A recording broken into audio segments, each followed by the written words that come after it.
Hello दोस्तों, आज मैं नो वर्सेज नोट के बारे में बता रहा हूँ। यानी what is different between no and note. बहुत सारे विद्यार्थियों को कंफ्यूज रहता है कि नो और नोट का प्रयोग कहाँ करें, और उसमें लोग भूल से गलती कर बैठते हैं। इसलिए बच्चों, आज चलते हैं हम नो और नोट का प्रयोग को जानते हैं कि नो और नोट का प्रयोग किस तरह से किया जाता है।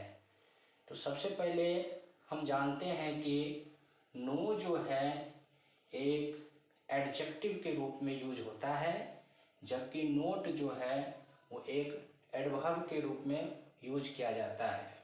अगर पूछा जाए नो जो है कौन सा पार्ट ऑफ स्पीच है, तो हम कहेंगे नो जो है एक एडजेक्टिव है, जबकि नोट जो है एक एडवर्ब के रूप में यूज होता है। नो के तुरंत बाद हमेशा नाउन का प्रयोग होता है, लेकिन नोट के तुरंत बाद एन, एनी या वर्ब का प्रयोग किया जाता है।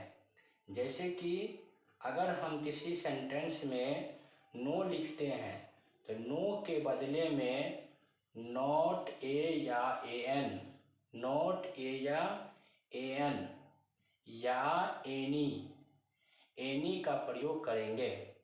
ऐसा नहीं कि हम जो है नोट के साथ एन लगा दें तो वो सेंटेंस गलत हो जाएगा।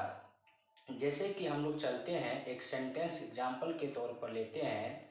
जैसे मुझे कोई कार नहीं है, कोई कार नहीं है, तो इसको हम बनाएंगे I have no car. I have no car बनाएंगे, या I have not a car बनाएंगे। अगर हम किसी सेंटेंस में I have no a car अगर लिख देते हैं तो ये सेंटेंस गलत हो जाएगा। यानी कि अगर हम किसी सेंटेंस में नो का प्रयोग करते हैं तो उसके तुरंत बाद हम आर्टिकल का प्रयोग नहीं करेंगे, क्योंकि नो जो है एक एडजेक्टिव है, और एडजेक्टिव जो होता है वो कभी भी आर्टिकल को नहीं लेता है, आर्टिकल को नहीं लेता है। एक दूसरा एग्जाम्पल हम लेते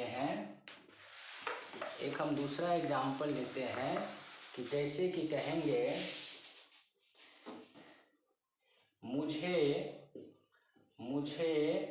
दूध नहीं है, मुझे दूध नहीं है, तो हम क्या बनाएंगे I have no milk, I have no milk लिखेंगे। ऐसे भी मटेरियल नाउन के पीछे हम नोट का प्रयोग नहीं कर सकते हैं, क्योंकि अगर हम नोट लगाएंगे तो नोट के साथ आर्टिकल लेना पड़ेगा, और वो हमेशा जो है मटेरियल अनकाउंटेबल नाउन के साथ यूज किया जाता है। लेकिन मिल्क जो है वो एक अनकाउंटेबल नाउन है, और अनकाउंटेबल नाउन के साथ हम कभी भी नोट का प्रयोग नहीं करेंगे। इतना समझ में आ गया होगा। अब जो है हम चलते हैं दूसरा एग्जाम्पल के पास। जैसे यहाँ पे वर्ब है, तो वर्ब का प्रयोग कैसे किया जाता है, वर्ब का प्रयोग कैसे किया, जैसे कि लिखते हैं आई एम नॉट रीडिंग, तो इस जगह पे हम आई एम नो रीडिंग नहीं लिख सकते हैं, क्योंकि नो के तुरंत बाद वर्ब का प्रयोग नहीं होता है। तो इसीलिए ये सेंटेंस गलत होगा और ये सेंटेंस सही होगा। लगता है इतना आप लोगों को समझ में आ गया। अगर समझ में आ गया होगा तो कृपया सब्सक्राइब कर दें। अब हम एक अगला एग्जाम्पल चलते हैं। एक अगला एग्जाम्पल हम लेते हैं कि जैसे कहेंगे I do not have a car, I do not have a इसको हम ऐसे बना सकते हैं कि I have no car, I have no car। कहने का अर्थ हुआ कि डू नॉट और ए इसको मिला के हम नो का प्रयोग मीन्स यानी कि डू नॉट और ए सबके स्थान पर हम नो का प्रयोग कर सकते हैं। अगर हम इस जगह पे नोट लगाते हैं तो हमें आर्टिकल ए और एन लगाना पड़ेगा, इसीलिए ये दोनों सेंटेंस जो है सही है। ऐसा नहीं करें कि डू नॉट के साथ हम नो लगा दें, नहीं तो वो सेंटेंस जो है 100% गलत हो जाएगा।